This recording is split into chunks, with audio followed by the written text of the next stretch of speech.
Hi, everyone. I'm Dr. Lucky Sekhon. Welcome to Fertility Fridays. As you may have heard, October is Pregnancy and Infant Loss Awareness Month.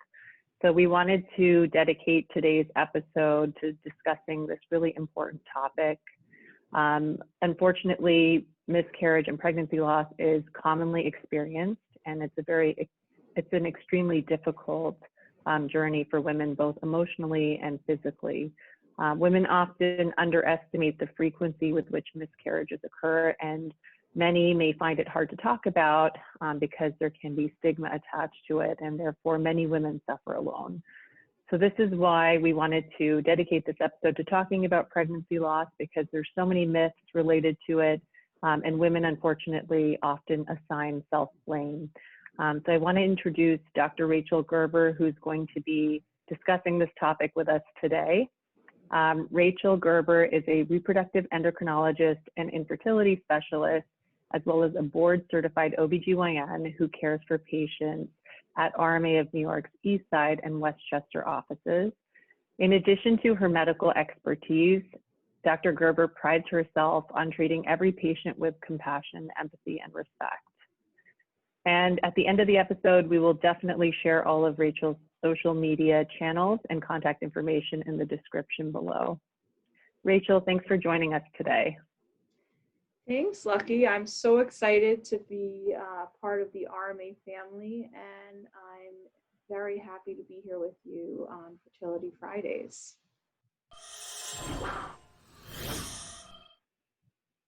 We're so happy to have you, and we will absolutely be sharing your social media channels and contact information in the description below.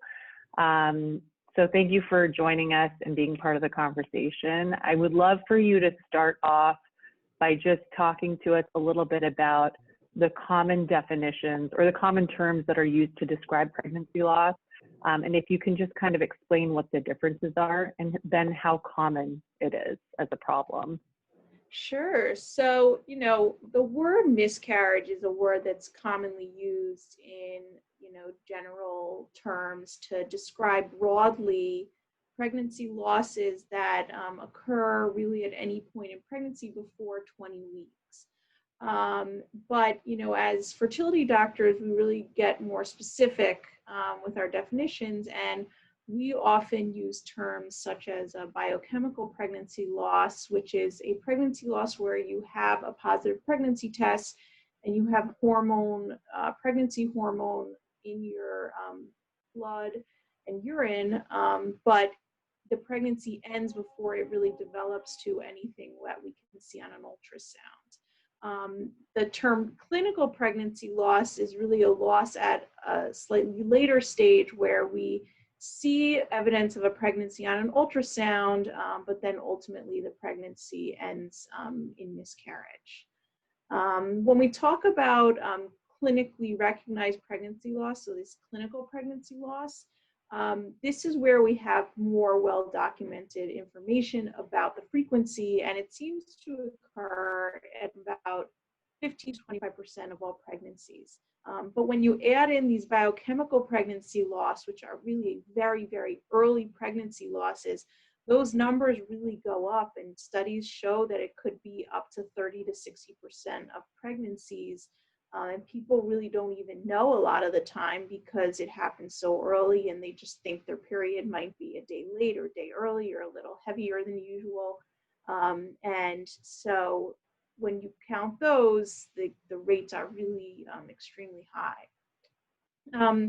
It's really, though, reassuring once we see a heartbeat. This is something that both us as doctors and patients, really, we're looking for this as a sign of relief, because once you see a heartbeat, the pregnancy rates go down, the pregnancy loss rates go down to 3 to 5%.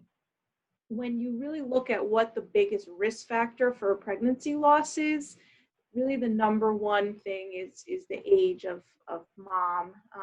Before 30, it's really close to 10% of pregnancies that end in loss, but once you get to greater than 40 years old, it's about half of all pregnancies end in loss, and we'll discuss that a little more in a little bit.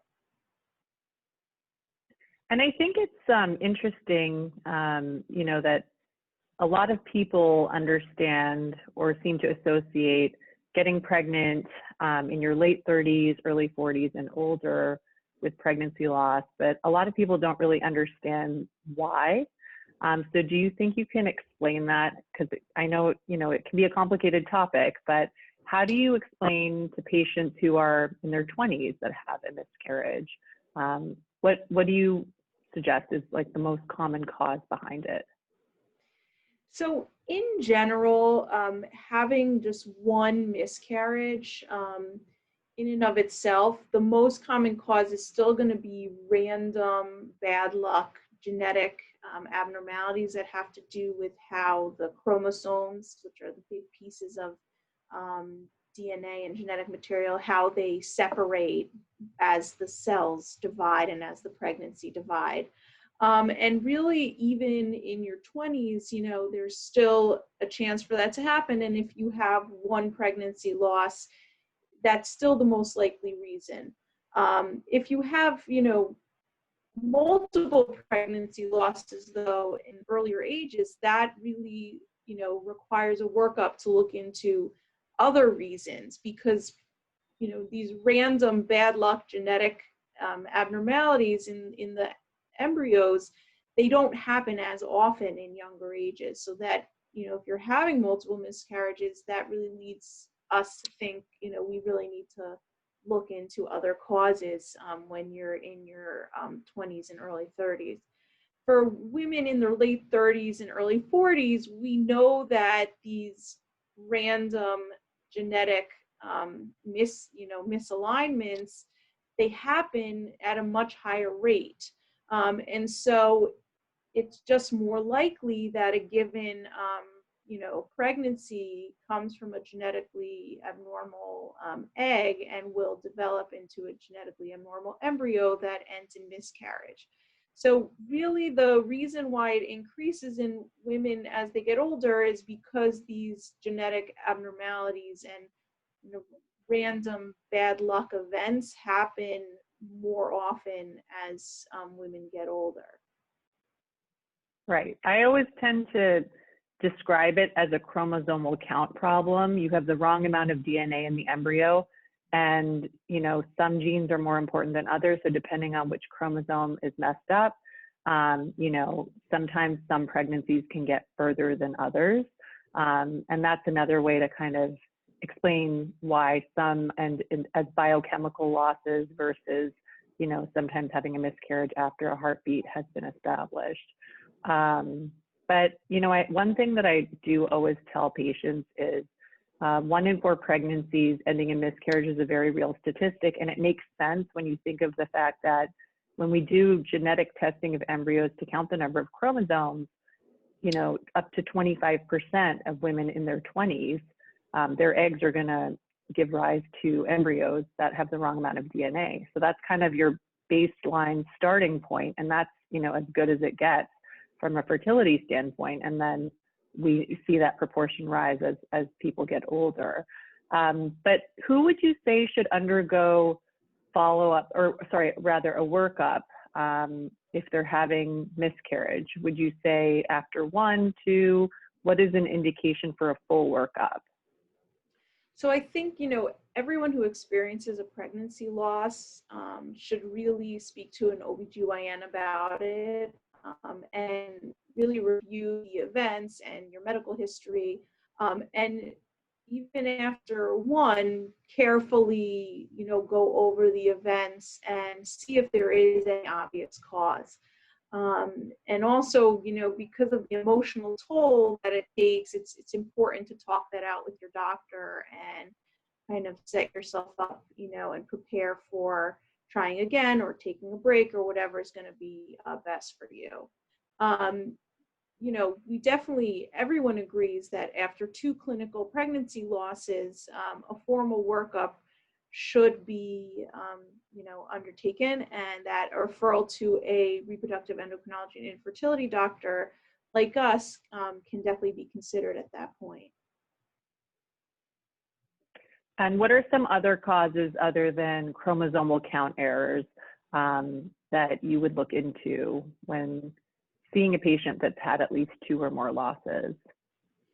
So, one thing that is frustrating is that even after a full extensive workup of, the causes that we cause pregnancy loss, we still end up with 50% of pregnancy losses going without a definitive explanation.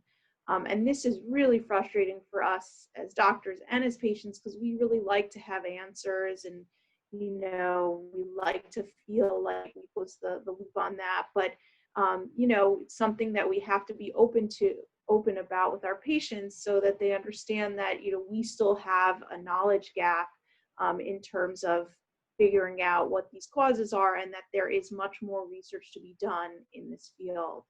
The causes that we really have well documented proof that cause recurrent miscarriages are inherited genetic conditions where sometimes the chromosomes are just arranged abnormally, and when they pass along their genetics to their offspring, you could come up with embryos that have the wrong counts, and it's something that is inherited.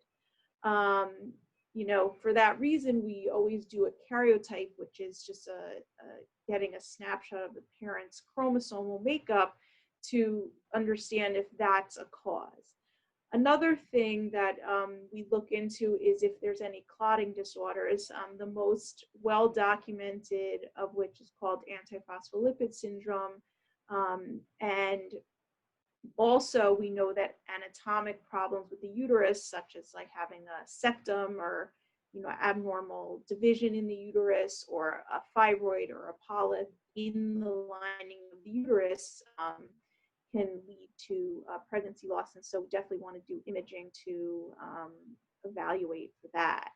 Another category of things have to do with hormonal abnormalities. This can be thyroid disease, it can be problems with prolactin, which is the milk-producing hormone, or uncontrolled diabetes, and so we would definitely want to look into that.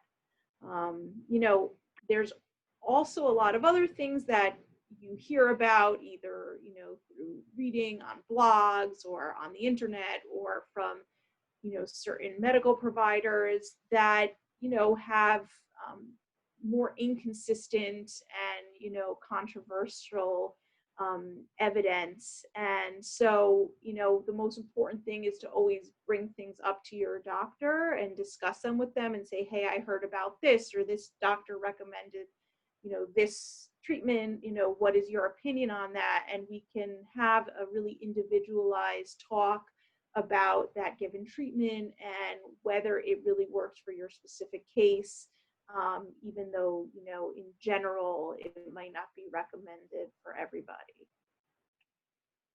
So that actually brings me to my next question, because as you mentioned, it can be very murky and difficult to distinguish what treatments or recommendations are actually well studied and rooted in evidence. Of the causes that you talked about investigating, what are some of the action points or things that can actually be done to manage this problem? So, if you find these cytogenetic or chromosome arrangement issues in the parents, a very effective treatment is going to be in vitro fertilization with PGT, which stands for pre-implantation genetic testing, where you can identify embryos that are genetically viable and have the correct number of chromosomes, and then make sure to implant those, and you are very likely to have a better outcome with that.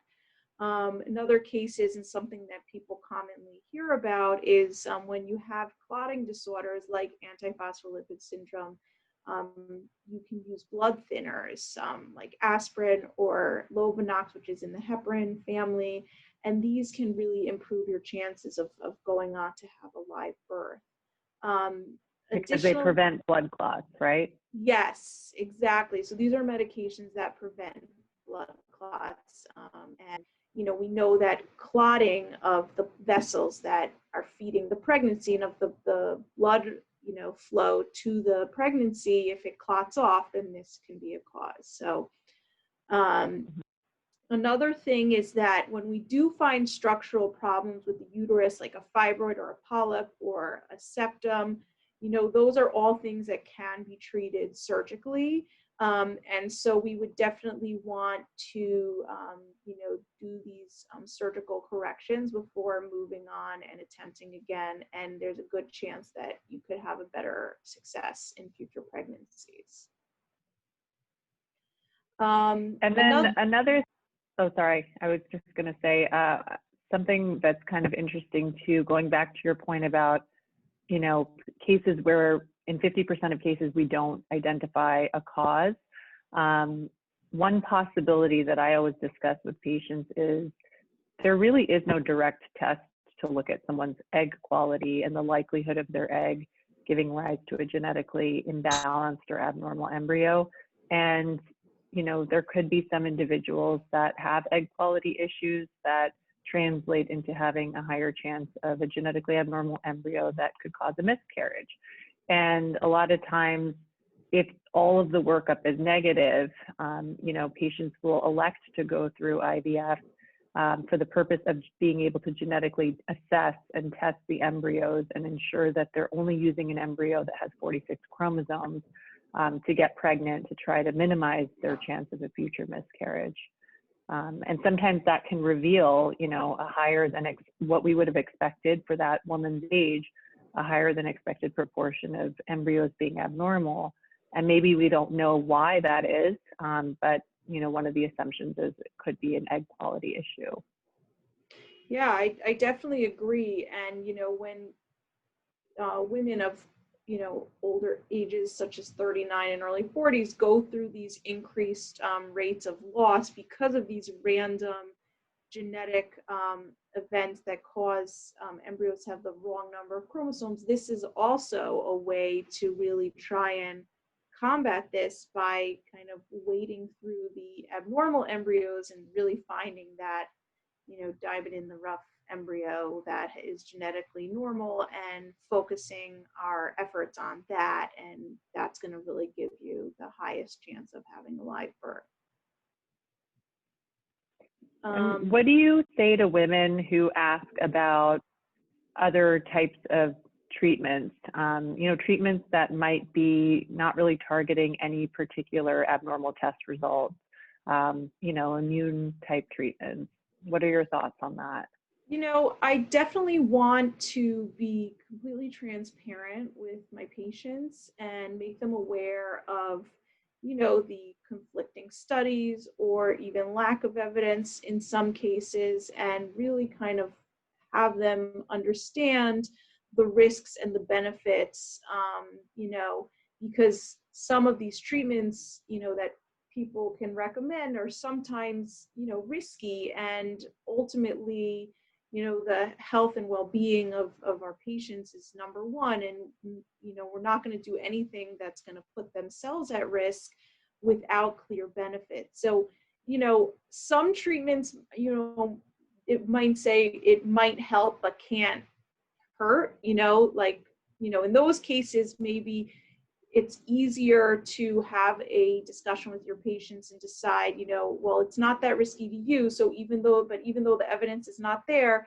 we can discuss trying that. In other cases where there's risk to some of these treatments that are controversial, I definitely have a harder time, really, moving forward with those treatments. We definitely need to have a much longer and more in-depth dive into the evidence with the patient so, they can make a really informed decision. I think it's also hard to know sometimes if treatments are being used without knowing what the exact target is that you're trying to treat, whether it was the treatment or just the fact that, we actually have data to suggest that the chance of having a future successful live birth and subsequent pregnancies is still quite high, even with having a history of recurrent pregnancy loss. And I think that's a really positive thing to tell our patients. I agree. I think that, we know that even after, many losses, up to 6 losses, people still have a 50% chance of having a live birth in subsequent pregnancies. And so when you do, use treatments that are off label or, have inconsistent or lacking of evidence, and they do end up pregnant, you can't, it's hard to say whether it was that treatment that led to them having a successful outcome or whether it's just, luck and kind of the natural progression of things where some pregnancies, don't work out and some pregnancies do. And, it would have happened whether they took the treatment or not. But ultimately, patients can actually become very attached to those treatments after having losses and then trying something that, is not traditionally thought of, or well documented in the evidence. They become very attached to it because they had success with that. And it's something that really becomes a difficult and kind of, conversation that needs to undergo a lot of thoughtful counseling. But I really do love that statistic about women, even women who've had up to 6 losses, having high chance of success in subsequent pregnancies. And I think that's a really important takeaway message from today's conversation. Yes, I think. So what resources would you recommend to patients who are going through the emotional and physical trauma caused by having pregnancy loss, whether it's one or multiple? So, when we manage pregnancy loss as infertility doctors, we definitely try to take a multidisciplinary approach, as we do with all of our, fertility patients. We have mental health providers as part of our team, and these are people who are experts and deal with patients that are going through recurrent miscarriages and pregnancy loss, and have a lot of experience with coping mechanisms and ways that people can move forward and gain closure if possible. And so these are definitely resources that we recommend to our patients in order to manage the really difficult emotional, trauma that comes along with these experiences. Another thing that I always tell my patients is that they really need to take some time for themselves. Self-care is really important, and they need to do things that they enjoy and provide stress relief. So, some people that might be yoga and meditation, but I know for me, that would be going out with my friends and having dinner and laughing, or, binge watching a funny Netflix show or whatever it is that's just going to take your mind off of it and just have you laugh a little bit. It's going to be really helpful.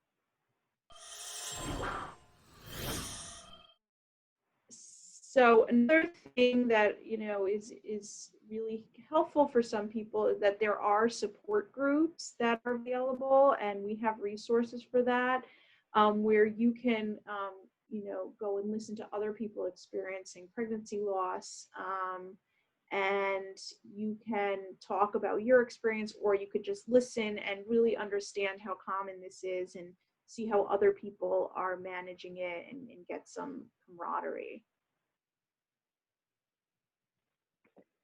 And I also think it's important for patients, for women to understand that there is no right way to grieve.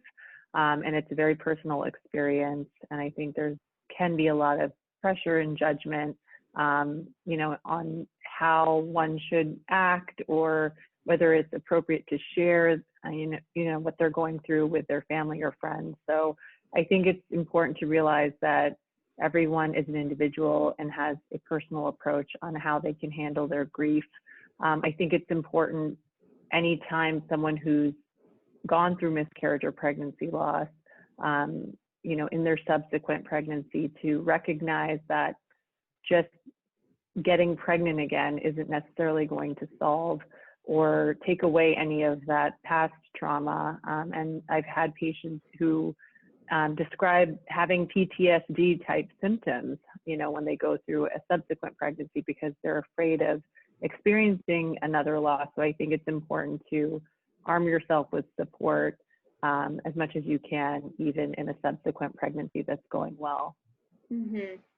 Yeah, and another thing that I really want my patients to really understand and internalize is that, this is not their fault, and there's no room for self-blame when it comes to pregnancy loss, and that they did not do anything to deserve or to bring on this outcome, and they really need to understand that and let themselves,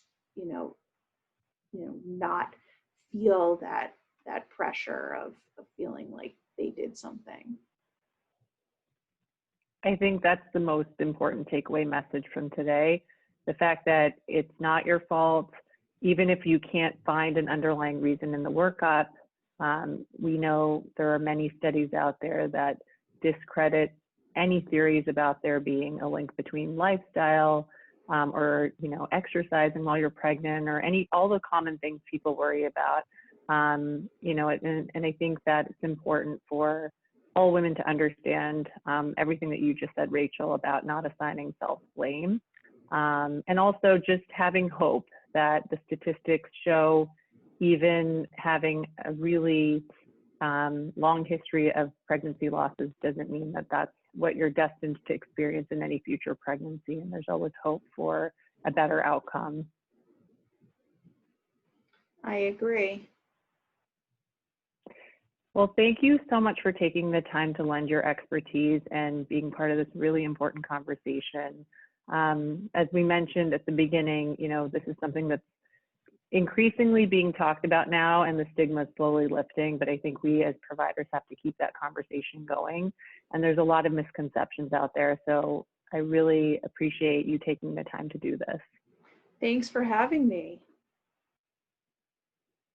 Also, please don't hesitate to leave us any questions or comments in the section below this video, and we'll do our best to get back to you as soon as we can.